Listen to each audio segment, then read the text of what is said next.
This is for all the ladies out there who think it's too late. You think you've missed your second act. You think you don't have anything to offer. You don't want to start again. I'm here to say you haven't and you can. For me, I was a stay-at-home mom for many years before I ever went into doing this. When my husband and I got married, he was beginning a practice. I was in school getting my master's.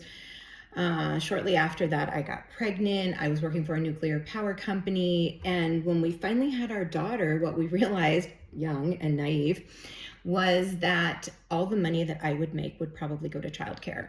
So we made the difficult decision that he would start his practice and I would stay home and raise the kids, which I did. And I'm so glad that I did. And we have two beautiful girls. But when they went to college, I thought, what is left for me? Like, this is my time. And I hadn't been in the workforce for so long. It really took me a while to think and figure out what it was I had to offer.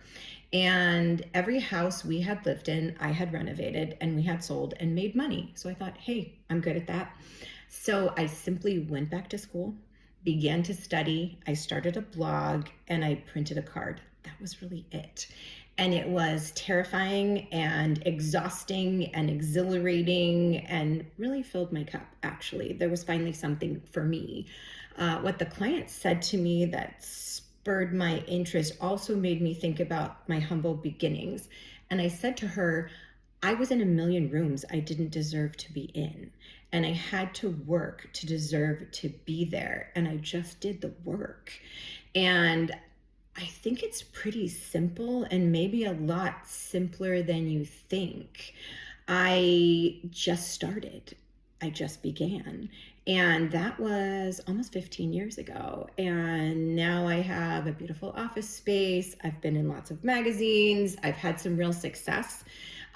Much of it being in the right place at the right time and working really hard and building on things I've done in the past. And then I hope a lot of it just based on the fact that I do good work. But in the beginning, I wondered, am I ever going to do anything relevant? Is anyone going to care what I do? Am I going to care what I do? And mostly, am I going to contribute something to the world?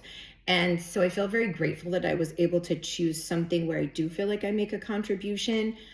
And I think I'm really proud of myself for not quitting, just for even beginning and not being fearful. And I don't think there's an expiration date on starting over. And I think that society and colleagues and friends might say that there is, but it really begins with a belief in yourself and a belief that you can do it, and then just doing the hard work.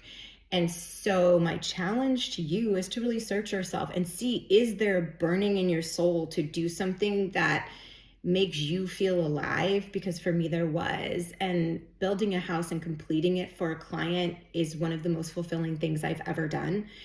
And today, I'm mostly glad that I just began, that I didn't quit, that I wasn't fearful, that I didn't let that stand in my way, and that I just pushed forward. So go out there and do it, ladies. There's lots of opportunity. You just have to seize it.